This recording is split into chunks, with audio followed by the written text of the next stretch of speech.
നാട്ടികയിൽ അപകടം നടന്ന സ്ഥലത്ത് ജില്ലാ collector Arjun Pandian, city police commissioner R Elango, Kodungallur DYSP V K Raju എന്നിവർ സന്ദർശിച്ചു. 5 പേരാണ് മരിച്ചതെന്നും പരിക്കേറ്റ 6 പേരിൽ 2 ആളുടെ നില അതീവ ഗുരുതരമാണെന്നും കളക്ടർ പറഞ്ഞു. 6 പേര് ട്രീറ്റ്മെൻറ്റിലാണ്, മെഡിക്കൽ കോളേജിലാണ് ഇപ്പോൾ ട്രീറ്റ്മെൻറ്റിലുള്ളത്. അതിൽ 2 പേരുടെ കുറച്ച് ക്രിട്ടിക്കലായിട്ടുള്ളതാണ്. നമ്മൾ പരമാവധി ട്രീറ്റ്മെൻറ്റ് അവർക്ക് കൊടുക്കുന്നുണ്ട്. ബാക്കി മരിച്ചവരുടെ തുടർ നടപടികൾ നടന്നു വരുന്നുണ്ട്. ഇൻക്വസ്റ്റ് ഉടനെ സ്റ്റാർട്ട് ചെയ്യും, പോസ്റ്റ്മോർട്ടം ഉടനെ ചെയ്യും. അതിനുശേഷം ബോഡി അവരുടെ വീട്ടിലെത്തിക്കാനുള്ള നടപടികൾ സ്വീകരിച്ച് വരുന്നത്. എവിടെയാണ്? പാലക്കാട് പ്രാഥമികമായിട്ട് പാലക്കാട് ഗോവിന്ദപുരത്താണ്. മറ്റേ ബന്ധുക്കളായിട്ട് നമ്മൾ ബന്ധപ്പെട്ടിട്ടുണ്ട്. അപ്പോൾ അവർ വരും. തുടർ അവർക്ക് എന്തൊക്കെ സഹായം ചെയ്യാൻ പറ്റുമോ അത് നമ്മൾ ചെയ്യുന്നുണ്ട്. ഇവർ ചെറിയ ജോലികളായി ബന്ധപ്പെട്ട് ഇവിടെ വരുന്നതാണല്ലോ? എങ്ങനെയാണ് നമുക്ക് പ്രാഥമികമായിട്ട് അങ്ങനെയാണ് മനസ്സിലാക്കിയത്. പാലക്കാട് നിന്ന് ഇങ്ങനെ ഓരോ സ്ഥലത്തായിട്ട് പോയിട്ട് നടപടികളായിട്ട് ഇങ്ങനെ ചെയ്യുന്നവരായിട്ടാണ്. ഈ മദ്യപിച്ച് ഇത്രയും ദൂരം 200 കിലോമീറ്ററോളം വണ്ടി ഓടിച്ചു എന്നുള്ളതാണ്. അപ്പോൾ ഗൗരവമായ നിയമ നടപടി അത് തന്നെയാണ്. മദ്യപിച്ചിട്ടാണ് ഡ്രൈവർ വണ്ടി ഓടിച്ചിട്ടുള്ളത്. ഡ്രൈവറും വണ്ടി ഓടിച്ചിരുന്ന ആൾ നല്ലോണം മദ്യപിച്ചിട്ടുണ്ടായിരുന്നു. അത് കാരണമാണ് ഇടിച്ച് ഇങ്ങോട്ട് കയറിയത്. കാരണം നല്ലോണം കവേർഡ് ആയിരുന്നു. ഇതിൻ്റെ അകത്ത് വണ്ടി വരാനുള്ള ഒരു സാഹചര്യമില്ല. അപ്പോൾ അതാണ് ഇടിച്ച് കയറിയിട്ടുള്ളത്. അപ്പോൾ ഡ്രൈവറും ക്ലീനറും വണ്ടിയും പോലീസ് കസ്റ്റഡിയിലുണ്ട്. എന്തായാലും ഈ സംഭവത്തിനെക്കുറിച്ച് വിശദമായിട്ടുള്ള റിപ്പോർട്ട് പോലീസിനോട് സമർപ്പിക്കാൻ പറഞ്ഞിട്ടുണ്ട്.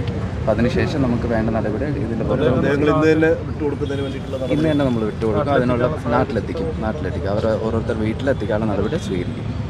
മനഃപൂർവ്വമായ നരഹത്യക്കാണ് ഇപ്പോൾ നിലവിലെ കേസ് 304 അനുസരിച്ചാണ്. അത് പോലീസ് അത് നടപടികൾ സ്വീകരിച്ച് വരുന്നുണ്ട്. അപ്പോൾ അത് ഈ ആശുപത്രിയിലുള്ളവരുടെ ചികിത്സയ്ക്ക് കൂടുതൽ കാരണം വേറെ ആരും ഇല്ലല്ലോ. അതിൻ്റെ കാര്യത്തിൽ എങ്ങനെ അവർക്ക് വേണ്ട എല്ലാ ട്രീറ്റ്മെൻറ്റായിട്ടുള്ള എല്ലാ സൗകര്യവും നമ്മൾ ചെയ്തു കൊടുക്കും. മെഡിക്കൽ കോളേജിലാണ്. അവർക്ക് വേറെ എന്തെങ്കിലും അഡീഷണൽ ആയിട്ടുള്ള ട്രീറ്റ്മെൻറ്റ് ആവശ്യമുണ്ടെങ്കിൽ അവർക്ക് നമുക്ക് ചെയ്തു കൊടുക്കും. കുറച്ച് പേര് 11 പേരെ കൂടാതെ മറ്റുള്ള ആളുകളുണ്ടല്ലോ, അവരെ ഇങ്ങോട്ടെങ്കിലും മാറ്റിയിട്ടുണ്ടോ? അല്ല, അത് ഞാൻ ഡീറ്റെയിൽസ് എടുക്കുന്നതല്ലേ. അപ്പോൾ ഡീറ്റെയിൽസ് കിട്ടിയിട്ട് അവരുടെ കാര്യം അതിൽ 2 പേരുടെ കാര്യം കുറച്ച് ക്രിട്ടിക്കലായിട്ടാണെന്ന് അറിയിച്ചിട്ടുള്ളത്. പക്ഷേ മെഡിക്കൽ കോളേജിൽ നമ്മൾ പരമാവധി ചെയ്യാൻ പറ്റുന്ന നല്ല ട്രീറ്റ്മെൻറ്റ് കൊടുക്കുന്നുണ്ട്. എല്ലാ ഡോക്ടേഴ്സും അവിടെ തന്നെ ഉണ്ട്. ഇനി എന്തെങ്കിലും കൂടുതലായിട്ടുള്ള ട്രീറ്റ്മെൻറ്റ് അവർക്ക് ആവശ്യമുണ്ടെങ്കിൽ നമ്മൾ അറേഞ്ച് ചെയ്യും. മൃതദേഹങ്ങൾ നാട്ടിലെത്തിക്കാൻ നടപടിയെടുത്തിട്ടുണ്ട്. ക്ലീനറാണ് വാഹനം ഓടിച്ചിരുന്നത്. ഇയാൾക്ക് ലൈസൻസ് ഇല്ലെന്നും മദ്യലഹരിയിലായിരുന്നുവെന്നും കളക്ടർ പറഞ്ഞു. മാഹി ഭാഗത്തു നിന്നാണ് ഡ്രൈവറും ക്ലീനറും മദ്യപിച്ചതെന്ന് സിറ്റി പോലീസ് കമ്മീഷണർ പറഞ്ഞു. ജാമ്യമില്ലാ വകുപ്പ് പ്രകാരമാണ് കേസെടുത്തിട്ടുള്ളതെന്നും കമ്മീഷണർ പറഞ്ഞു. കുറച്ച് ആൾക്കാർക്ക് പരിക്കുണ്ട്. അപ്പോൾ അവരുടെ ട്രീറ്റ്മെൻറ്റും കാര്യങ്ങളും ഇനി ഫോളോ ചെയ്യുന്നുണ്ട്.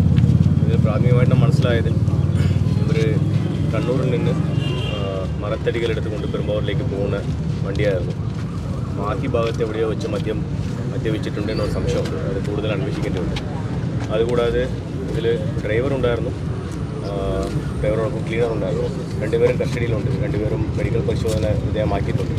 മദ്യപിച്ചിട്ടുണ്ട് എന്ന് മെഡിക്കൽ പരിശോധന നമുക്ക് വിവരം ലഭിച്ചിട്ടുണ്ട്.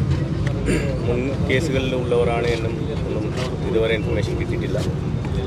അപ്പം വണ്ടി ഓടിച്ചത് ക്ലീനറാണോ എന്നൊരു സംശയം നമുക്കുണ്ട്. അദ്ദേഹത്തിൻ്റെ കയ്യിൽ ലൈസൻസ് ഇല്ല എന്നാണ് നമ്മൾ വിവരം മനസ്സിലാക്കിയിട്ടുള്ളത്.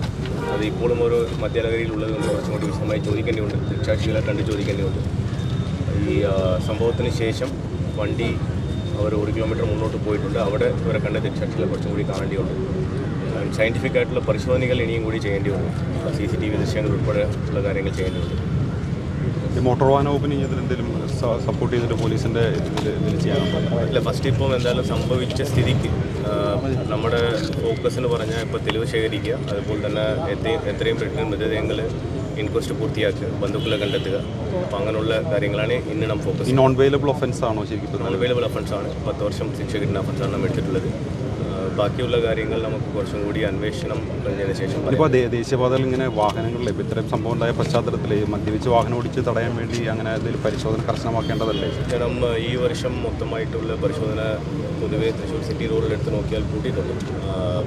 ഈ പശ്ചാത്തലത്തിൽ പറയുന്നത് ശരിയാവുള്ളൂ. എന്നിരുന്നാലും കഴിഞ്ഞ വർഷത്തിനേക്കാളും അപകടം അല്പം കുറഞ്ഞിട്ടുണ്ടെങ്കിലും ഇങ്ങനെയുള്ള ഗൗരവമായിട്ടുള്ള സംഭവം നടന്നതിൻ്റെ മറവിൽ നമ്മൾ കുറച്ചും കൂടി കൂടുതൽ ഈ പുലർച്ചെ കാലങ്ങളിലുള്ള പരിശോധനയും ശക്തമാക്കാനായി. കുട്ടികളടങ്ങുന്ന സംഘം ഇപ്പോഴും തെരുവിൽ കിടന്നുറങ്ങേണ്ടി വരുന്നത് അഡ്രസ്സ് ചെയ്യുന്നു.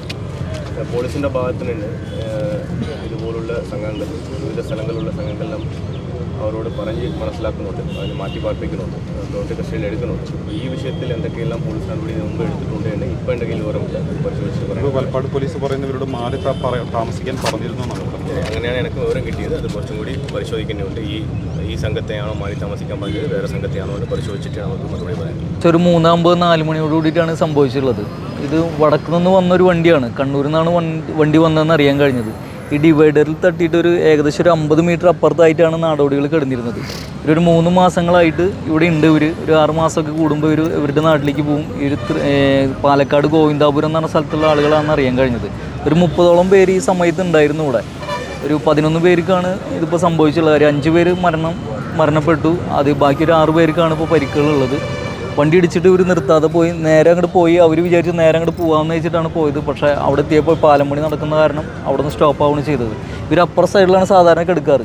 അവരിപ്പോൾ ഏകാദശിയായി കാരണം വണ്ടികൾ അതിലെ കൂടുതൽ പാസ് ചെയ്യുന്ന കാരണം അവരിപ്പുറത്താണ് ഇന്നലെ കിടന്നത്. മരിച്ചവരൊരു 5 പേര്, 2 കുട്ടികളാണ്, 2 സ്ത്രീകൾ, ഒരു പുരുഷൻ, അങ്ങനെ 5 പേരാണ് മരിച്ചത്. 6 പേരുടെ നില ഇത്തിരി ഗുരുതരാന്ന് പറഞ്ഞത്. ഏകദേശം ഒരു 3.5 ടണ്ണോളം വണ്ടിയിൽ ലോഡ് തന്നെയുണ്ട്. മരമാണ് കയറ്റി വന്നിട്ടുള്ളത്. അപ്പോൾ വണ്ടി സ്പോട്ടിൽ തന്നെ കസ്റ്റഡിയിലെടുത്തു.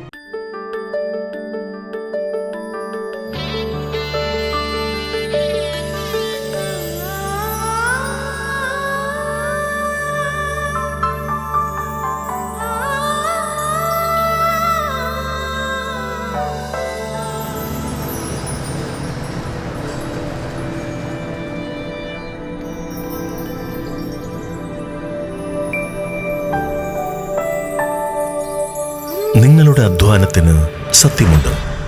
ഞങ്ങളുടെ സ്വർണത്തിനും. Ishara golden diamonds, Kodungallur road, Triprayar. സ്വർണത്തിന്റെ സത്യം.